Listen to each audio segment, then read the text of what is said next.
Hora de Saúde. Oferecimento Macedo Hospitalar. Tradição em tecnologia presente nos melhores hospitais da Amazônia.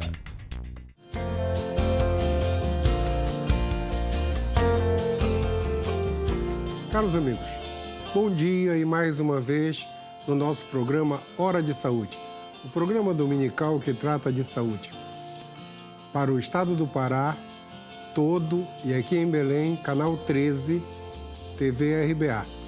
Para o mundo inteiro pela internet no link tvrba.com.br. E para quem deseja ver os programas passados, todos estão no canal do YouTube. É só procurar Dr. Eduardo Costa, tem que colocar Dr. Eduardo Costa, só Eduardo Costa aparece o cantor. O Dr. Eduardo Costa vai aparecer o nosso canal Instituto Eduardo Costa de Cardiologia e Hipertensão, lá tem os vídeos, tem todos os programas que hoje já são mais de 100. Cada programa tem 2 blocos. Então, no nosso canal no YouTube, tá? E agora ao vivo para o mundo inteiro pela internet, no estado do Pará pela TV RBA. Mais uma vez, um convidado especial, muito especial. Esse é o nosso convidado que está vindo pela 3ª vez no programa. E para tratar de um assunto, pessoal, que até um tempo atrás não tinha tratamento. Aliás, em Belém ainda muito pouco, que é o tratamento agudo do acidente vascular cerebral, do AVC, do derrame, tá? Ou como a minha avó falava, do estupor. Então, hoje nós vamos falar de tratamento agudo para a pessoa não sair mais com um defeito, para sair normal, para ser tratada e salvar o cérebro. Até eu diria que eu sou médico há 40 anos, nesses anos todos AVC a gente tratou a consequência. Depois que aconteceu, a gente foi tratar com muita fisioterapia, o que sobrou da lesão grave. Hoje a gente trata a lesão. Para isso, o nosso convidado aqui é o professor Dr. Eric Pascoal. Eric, primeiro, muito obrigado por ter vindo. Tá? Eu vou demorar só 10 segundos para te apresentar. O Eric foi meu aluno, o Eric tem mestrado, tem doutorado, tem pós-doutorado. O Eric, em termos de Brasil, é uma das nossas referências com publicações internacionais. A última é onde foi? Né? Qual foi a revista? Agora saiu uma na Stroke e uma na Nature. Stroke, né? E na Nature. Recente. A Nature, para quem não é da área médica, é uma das referências mundiais da literatura médica, assim como a Stroke. Stroke em inglês significa acidente vascular cerebral, assim como a Stroke é mundial. Então, o Eric é o nosso ex-aluno, neurocirurgião, que tem essa produção enorme em termos de mundo. E, Eric, ele está aqui de novo para falar de AVC. Eric, é assim maravilhoso conversar sobre mais um salto na... Eu falo que às vezes não são evoluções, são revoluções nos tratamentos da medicina do mundo atual. E chegou na revolução do tratamento do acidente vascular cerebral. Por incrível que pareça, aqui em Belém ainda não é rotina. Fala pra gente disso. Bom dia, obrigado, professor Eduardo, novamente pelo canal, aqui pelo espaço. A gente, na verdade, procura enfatizar bastante sobre o assunto, porque é de extrema importância, porque é um assunto de políticas públicas mesmo, de saúde, né? E o Brasil, de um modo geral, ele tem tentado se adaptar dentro das realidades do que se faz no mundo e para o AVC não deixa de ser diferente. A gente já conseguiu avançar bastante em relação à questão do infarto agudo do miocárdio e, como se sabe, são as doenças que mais matam no mundo em conjunto com a doença oncológica, né? Certo. A neoplásica. Eu falo para todo mundo que a gente morre de infarto, derrame, câncer e fatalidade. Fatalidade é o resto, né? É verdade. Acidente de carro, queda de avião, picada de cobra, AIDS, malária, fatalidade. Sim. Fora da fatalidade, o trivial é infarto, derrame e câncer. Isso. E agora, o derrame tem tratamento. A gente consegue, na verdade, como se sabe que a maioria dos casos, eles determinam o entupimento do vaso, então, já há um bom tempo, desde 1990, quando saiu a primeira publicação no NINDES, né, que é um estudo grande que foi feito, tipo aquele estudo que foi feito para o coração, né? Então, passou-se a usar naquela ocasião uma medicação para dissolver o coágulo, que é exatamente a que se usa ainda hoje, que é o RTPA. Na ocasião, se observou que a quantidade de pacientes que conseguia se dissolver o coágulo ainda era pequena, mas que aqueles que se conseguia dissolver o coágulo, você tinha uma resposta positiva e tirava o indivíduo da incapacidade ou até da mortalidade. Quer dizer, a pessoa tinha um derrame, que geralmente paralisa um lado do corpo, Sim. E conseguia desfazer isso. Desobstruir a artéria e o lado do corpo paralisado voltava ao normal. Voltava ao normal. Não ia precisar de fisioterapia como era a rotina do mundo. Na verdade, até fazia a fisioterapia, mas assim, ele tinha uma reabilitação muito mais precoce. Ele voltava à função, à sociedade. Ou seja, lá onde estava entupido dentro da cabeça, sim, desentupiu. Exatamente. Só que na ocasião só se conseguia desobstruir com a injeção, com a medicação na veia, que se faz até hoje. O que mudou foi o protocolo ao longo do tempo, que passou de 3 horas para depois 4 horas e meia, que é o que se utiliza ainda hoje. Hoje no mundo, Eric, apesar daqui em Belém só ter no Hospital da Aeronáutica, né? Isso, e em Paragominas, né? Se utilizando no esporádico. No serviço público. Serviço público. Nos serviços privados se utiliza de maneira esporádica. Não está rotina. Mas sem um protocolo montado de rotina em que o paciente chega e tudo. Mas os hospitais, de um modo geral, têm especialistas que conseguem e conhecem desenvolver a mesma técnica. Então, teoricamente, daqui para frente, todos os hospitais, num curto espaço, vão se adaptar. Vão tratar o derrame. Sim. A pessoa tem o derrame em casa. Até quanto tempo ele tem para chegar no hospital? Então, até 4 horas e meia para injetar a medicação. Para tomar uma injeção na veia. Isso. Que vai dissolver o coágulo. O coalho de sangue que está entupindo. Isso, exatamente. Em termos práticos, eu falo para o pessoal lá. De uma maneira o que é o coágulo? É um coalho. Já viu um coalho de leite? Sim. Um coalho de sangue. É exatamente isso. Um coalho de sangue. Então, vai dissolver o coalho de sangue. Eu tomo uma injeção que vai... Só tem que, para eu tomar essa injeção, eu tenho que fazer uma tomografia antes, né? Sim, você tem que ter o acesso primeiro ao atendimento otimizado e um exame de imagem para você garantir que, por exemplo, não é uma hemorragia, né?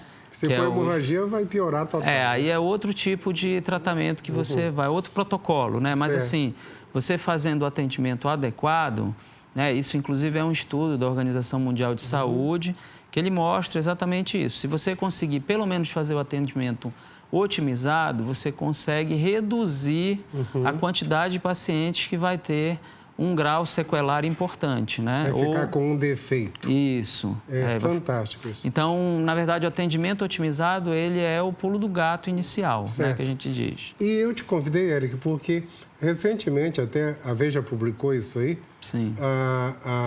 O trabalho e o SUS está se responsabilizando no Brasil. Explica isso para a gente. Então, aí a gente eu procuro entender sempre como uma historinha ao longo do tempo. Certo. Então, primeiro foi isso, o NINDES, né? E em 2015, o que acabou acontecendo? Foram feitos, ao longo desse período, foram feitos vários trabalhos que a gente chama de ensaio clínico, para você entender, para a população mais leiga, compreender o que é um ensaio clínico. Você pega um tipo de tratamento que você quer instituir e você compara com não fazer nada ou com o tratamento que é utilizado naquela ocasião. Certo. E você compara. Se você tiver um resultado positivo, aquele tipo de estudo, ele mostra que o que você está tentando inserir, ele é melhor. Certo. Então, o que foi feito? Todos os países que tentaram instituir as outras terapêuticas, que são essas que nós vamos comentar, que foi publicado na Veja, que é você tirar o coágulo, né, mecanicamente. Fazer um cateterismo. Isso. Fazer um entra cateterismo. Pela perna, vai lá no cérebro. E retira aquele coágulo. Né? Por que se entendeu a necessidade disso? Porque em torno de 1/3 dos pacientes, em torno de 35%, dos que tinham o derrame ou que têm o derrame, eles ocorrem em grandes vasos. Então, como a dose máxima da medicação ela tem um padrão a ser instituído, não dá para você fazer doses muito acima, senão sangra. Eu sei. Aí o que acontece? Você tem que ir lá, apesar de fazer a medicação, você tem que retirar aquele coágulo, né? Então, para retirar o coágulo, tinha que se utilizar algum tipo de instrumento, de equipamento ou de material. A única forma era através do cateterismo. O que se começou a fazer? Nos países em que a questão da utilização de novas tecnologias é tão rigoroso, para você utilizar isso, você tinha que fazer um trabalho primeiro. Então, foram feitos 8 trabalhos ao mesmo tempo. No mundo inteiro. Na Nova Zelândia, nos Estados Unidos, no Canadá, na Espanha, na Austrália, né? Todos eles foram fazendo ao mesmo tempo. Óbvio, uns com um tipo de estudo melhor, outros nem tanto, em que tiveram que, na grande maioria, interromper o estudo, porque foi mostrado que os indivíduos que eram submetidos à retirada do coágulo, eles tinham um benefício tão grande que não fazia sentido você continuar com o estudo. Exatamente. E foi exatamente o que aconteceu. Então, em 2015, quando todos os estudos foram completados, o último, chamado Swift Prime, né, certo, publicado nos Estados Unidos, parece que quem mais publica, né, cientificamente é quem dá a palavra final. Então, o que acabou acontecendo? Quando esse estudo saiu, mostrou que o benefício era tão grande de você tirar mecanicamente que o ideal era você fazer exatamente isso. Não só dar a medicação na veia, mas também retirar naqueles casos que eram necessários. Quer dizer, para todo mundo entender, teve um derrame, foi para o hospital, chegou no hospital, espero que logo todos os hospitais aqui em Belém tenham estrutura para isso, né? A gente está conversando aqui porque isso agora é pelo SUS. Sim, né? Vai ser incluído. Todo mundo, pronto-socorro e tudo mais, faz uma tomografia, está com derrame, está com obstrução, está com um trombo dentro da cabeça. Toma uma injeção na veia. Rotina. Isso. Rotina. O nome do remédio é RTPA. RTPA, que é um trombolítico. Isso. É uma droga que dissolve o trombo. Exatamente. Né? Precisa fazer a imagem para ter certeza que não tem hemorragia. Exatamente. Então faz uma tomografia, toma injeção na veia. Não desobstruiu. Tem tempo para isso? Tem, também. Inicialmente, em 2015, eram até 6 horas. Até 6 horas. Em 2017, até 2017, passou-se a 9 horas. 9 horas. Em 2018, janeiro, saiu um trabalho no New England, que é de um brasileiro chamado Raul Nogueira, que é cearense. É bom, cearense. Cearense, né? Da região norte e nordeste, tá? No Ceará? Na verdade, ele não mora no Brasil. Ele mora em Atlanta, né, no Gray Memorial Hospital. E lá ele fez um estudo. Como é o nome dele? Raul Nogueira. Raul Nogueira. Brasileiro. Brasileiro, neurologista, neuroradiologista, né? E ele, inclusive, nesse trabalho que chama Estudo Down, o que ele fez? Ele, óbvio, pediu autorização. Os pacientes que estavam numa janela além de 9 horas... até 24 horas, o que ele mostrou nesse estudo, que eles passariam a ter, se você tirasse o trombo neste período, entre 9 e 24, uma melhora funcional melhor do que você não fazer nada. Então, peraí, porque isso é mega importante. Pessoal, um instantinho só que terminou o nosso primeiro tempo. Já a gente volta.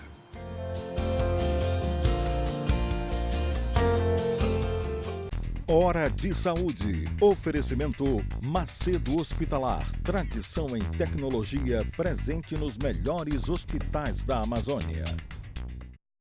Hora de Saúde. Oferecimento Macedo Hospitalar. Tradição em tecnologia presente nos melhores hospitais da Amazônia.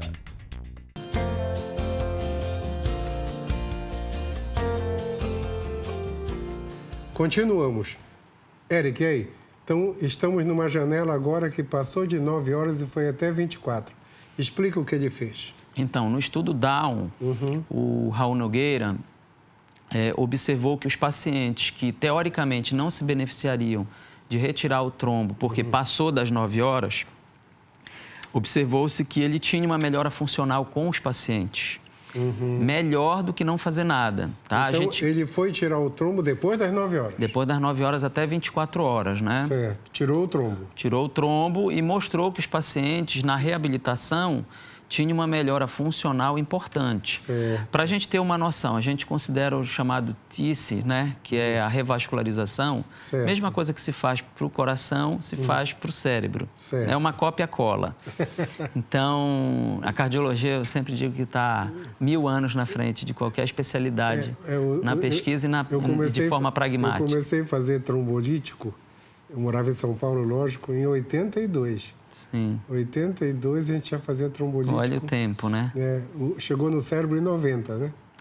Chegou no cérebro em 90, exatamente. Quer dizer, 8 anos depois, o pessoal começou a fazer trombolítico para o cérebro. Exatamente. E o que está fazendo, o que se fez na cardiologia, a evolução é natural. Com certeza. Né? Até os protocolos de medicação para a gente usar stent são exatamente iguais. Quem dita é a cardiologia, né? Ainda bem.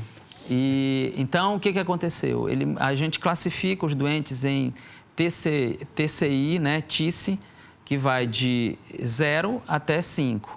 Então, isso significa o quanto você desobstruiu e o quanto esse indivíduo tem de capacidade de recuperação funcional. Certo. Que a gente chama de escala de Rankine modificada, né? Tipo, poder andar, poder Exatamente, falar, isso. Então, até 2B você considera de recuperação funcional adequada e interessante para a atividade de vida diária. Então, o que se observou? E o TICE, se você tiver até 2, 3, o paciente ele ainda se beneficia bastante, porque você consegue revascularizar bem o vaso, né? O cérebro, ele é um pouco diferente de outros órgãos, ele não atura o desaforo da perda de tempo. Certo. Por isso que se diz que cérebro é tempo, né? É tempo. Então, quando você consegue, entre 9 e 24 horas, o Raul mostrou nesse trabalho, o estudo Down, que os pacientes se beneficiavam, conseguiam chegar até um TICE 2 e uma recuperação de Rankine 2B, igual os pacientes que poderiam fazer isso muito precoce. Né? Óbvio que essa reserva funcional ela é muito individual, é de paciente para paciente e a faixa etária. O que ele mostrou?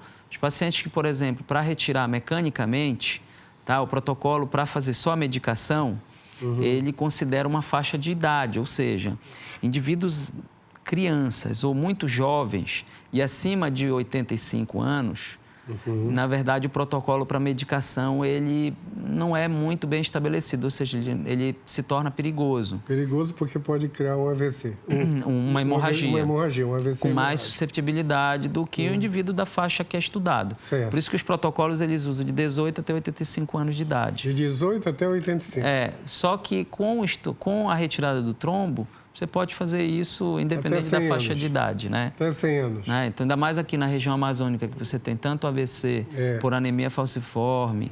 No sul do país, você tem por dissecção, que é uma inflamação, na verdade, uma entrada de coágulo dentro da parede do vaso e que obstrui. Então, você deixa de dar seja, voltando, fazendo uma revisão. Teve um AVC em casa, foi para o hospital, está com o lado paralisado, não consegue falar, está confuso e tudo mais, a primeira conduta, seguindo os protocolos, seria um trombolítico. Exatamente. Esse trombolítico, no mundo atual, pode ser usado de 0 até 9 horas. Não, até 4 horas e meia. Até 4 horas e meia. Então, de 4 horas e meia até 9 horas. Já que o resultado do trombolítico é quase que imediato, né? Sim. Você vai desobstruir, a pessoa melhora abruptamente. Não desobstruiu, coloca na mesa de cateterismo e o neurocirurgião vai abrir mecanicamente. Abrir mecanicamente, pessoal, é colocar uma cordazinha, parece uma corda de violão muito mole, um pouquinho mais grossa que um fio de cabelo, passar e tirar o trombo. Vai aspirar o trombo. Na verdade, hoje a gente faz duas técnicas. Ou coloca um stent, é isso? Na verdade, até 2015 era com o stent. Então, o que foi preconizado era pelo stent, né? Certo. Ao longo de 2015 para cá, hoje a indústria farmacêutica voltada à área da hemodinâmica, o que ela mais investe, e inclusive até a medicamentosa, é no tratamento do AVC na fase aguda. Certo. Os bilhões de dólares que são investidos, eles são investidos nesse sentido, por causa dessa recuperação funcional, porque mata e incapacita muito. Eu sei. Então, a técnica até 2015 foi, na verdade, validado, que é o consenso, só o stent. Só o stent. Depois, um outro tipo de stent que também foi validado. Aí foi feito um estudo comparativo, o stent e a aspiração. Aí entendeu-se que os dois tinham o mesmo benefício. Aí agora, mais recentemente, já isso, publicação recente, questão de menos de 6 meses, mostrou-se que o ideal é você passa o stent, né, que você não destaca o stent, que é uma malha, né? Você vai lá, abre dentro do vaso, aquilo você deixa em torno de uns 8, 10 minutos, e aí espera o coágulo aderir naquela malha, e depois você vem e puxa aquilo aspirando, tá? E porque se entendeu que depois de abrir o stent. Exatamente. Fantástico. Então, depois, abrir o stent, na hora que você vai puxar, você tem que aspirar né, o vaso. Você aspira o vaso pelo catéter que você tem grosso aqui embaixo. Por que eles acabaram fazendo isso? Descobriram isso ao acaso. Porque alguns dos países tinham um catéter que você conseguia obstruir o fluxo aqui embaixo, que é um balão que a gente chama. E outros países não tinham esse balão. Aí, para ele, na verdade, na hora que segurou o coágulo, na hora que ele vai puxar, para os debris, na verdade, os pedacinhos de coágulo, quando soltassem, para que eles não fossem mais para frente. Então, o que alguns especialistas, alguns serviços passaram a implantar como protocolo? Eles aspiravam. O que se observou? É que os pacientes, tanto num tipo como no outro, se beneficiavam da aspiração em conjunto com a passada do stent. Por quê? Porque o stent também não são 1000 maravilhas. Você só tem 3 oportunidades. Você passa o stent e retira. Se ele não retirar tudo, você tem que passar de novo. Você só tem mais 2 chances depois. Aí, quer dizer, se não der certo, você vai ter que utilizar outro dispositivo. E aí isso começa a ficar muito caro, né? Então, por isso que há uma dificuldade, às vezes, de inserir isso no mercado de atendimento de urgência, inclusive no nosso. Só que o que foi mostrado? De 2015 para cá, começou-se 2 estudos, né? Que foi exatamente o estudo em Joinville, que era um estudo chamado de custo-efetividade... Aqui no Brasil? No Brasil, em Joinville, na cidade de Joinville, que foi escolhida por quê? Porque a prefeitura, ela topou o desafio de disponibilizar material que é caro, e porque também a população é pequena, são 150 mil habitantes, existia um controle adequado, na verdade, de pacientes que chegavam e a rede conseguia fechar o atendimento de urgência e emergência. Então, com isso, ele mostrou em números, eles conseguiram mostrar em números a diminuição da morbimortalidade, ou seja, da sequela e da mortalidade pelo AVC. De morrer e de ficar com defeito. Exatamente. Então, isso tinha que ser incluído. Inclusive, isso deu subsídio técnico-científico para que um estudo no Brasil fosse feito em 25 centros, que é o chamado estudo Resilient, né? Que é de resiliência, que na verdade é você conseguir absorver as dificuldades, né? O estudo, o nome foi muito propício, né? E esse estudo foi inclusive interrompido porque mostrou que a retirada do trombo, como todos os outros, ela era melhor do que você só fazer a medicação. Vejam bem, a medicação ela continua sendo feita, né? Porque tem muitos... A rotina é usar a medicação. Usar a medicação. O RTPA. O RTPA. Mas a questão do tratamento para retirar o trombo, ele que é caro tanto para a rede de saúde privada como para a rede pública. Então, para isso ser aprovado no CONITEC, no Ministério da Saúde, precisava-se ter um estudo como os outros países. Isso foi uma exigência. Então, o Ministério da Saúde bancou, em conjunto com a indústria farmacêutica, a disponibilidade dos dispositivos para que pudessem ser instituídos o tratamento no SUS a partir dos resultados finais. Então, tanto o estudo de Joinville como esse geral ajudaram com que agora, em julho, que está passando na CONITEC, né, na comissão lá de tecnologias que são inseridas no Sistema Único de Saúde, pudesse, na verdade, julgar a possibilidade de instituir isso no SUS, com uma tabela própria, tudo direitinho. Ajudou tanto que, inclusive, não se tinham códigos para retirada de trombo no sistema privado, né, que são nos planos de saúde. que isso, uma sociedade médica, recentemente, há uns 2 meses, conseguiu fazer uma codificação adequada para aqueles que fizessem esse tipo de atendimento na urgência privada, né? Então, isso estimula, inclusive, de uma maneira não só pública, mas também privada, para que se trabalhe no tratamento do AVC. Para né? você receber, né? Exatamente. Quantas vezes a gente trabalhou sem receber? Exatamente. Aqui no Brasil, muito. E o estudo ele é tão importante porque ele permite com que você consiga subsidiar a baixo custo, né? A baixo custo. Isso é muito importante. Eric, o nosso tempo está acabando e eu quero aproveitar para isso. Aqui em Belém, iniciando isso aí, que eu espero que inicie esse ano ainda e o mais rápido possível, nós vamos ter o Ofir Loyola, que já tem essa estrutura montada. Tem uma hemodinâmica que tem... E o Barro Barreto, que está em vias de tudo começar. Sim. Né? Nós trabalhamos no Barro Barreto, você e eu, e a gente está esperando há um tempão. E a nossa sala de hemodinâmica está montada em vias de iniciar. Exatamente. Lógico que nós vamos usar esses protocolos, já que nós somos o serviço público em Belém. Sim. Né? Nós, do Barros, e o Ofir Loyola, que você também trabalha. Então, a curto prazo, a gente vai ter... O SUS vai subsidiar isso aí. Sim, é óbvio que isso precisa do atendimento básico, né?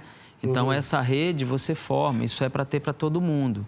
Eu sou até suspeito para falar, porque eu sou um fã do SUS, do atendimento do SUS, né? Todo mundo que entende do SUS, todo mundo que estuda o SUS, vê a estrutura do SUS, ela é perfeita. Na Europa, eles copiam.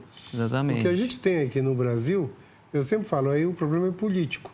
Porque o dinheiro do SUS vai para as prefeituras e nem sempre os prefeitos utilizam no SUS. Esse é o problema, é um problema de administração. Às vezes é a questão de você conseguir usar aquilo na sua região, né? Tem um programa atualmente que o Ministério da Saúde tem incentivado, né? Que é o uso das tecnologias em saúde baseadas em evidência para as regiões. Ou seja, não adianta eu ir gastar dinheiro em anemia falciforme, talvez no Mato Grosso do Sul, porque a incidência é baixa, mas aqui é altíssima. Certo. Então, você otimizar o dinheiro conforme a região, né? A sua macro-região. Então, assim, atendimentos de urgência, o exemplo está aí, o trauma. Se você perguntar para todo mundo, você quer ser atendido por um politraumatizado, como um politraumatizado, em que local? No hospital público ou no hospital privado? Público, a grande com certeza. maioria vai dizer que é um público. Então, minha opinião é que o tratamento do AVC, ele beneficia a todos, né? Se você fizer na forma aguda. Certo. É óbvio que a gente vai ter que fazer adaptações aqui na nossa região, né? Porque ambos os serviços, eles não têm porta aberta. Mas o próprio Raul Nogueira mostrou que existe a questão das 24 horas. Então, a gente pode fazer uma coisa referenciada, né? Então tá. Nosso tempo acabou. Tuas considerações finais, Eric. Bom, eu agradeço a oportunidade novamente pelo canal para divulgar isso, que é uma batalha nossa em relação ao combate ao AVC. Chamar a todos. Agora, no dia 7 de julho, nós tivemos a corrida de combate ao AVC e caminhada, que foi no Parque do Utinga. Eu sei, eu notei. Né?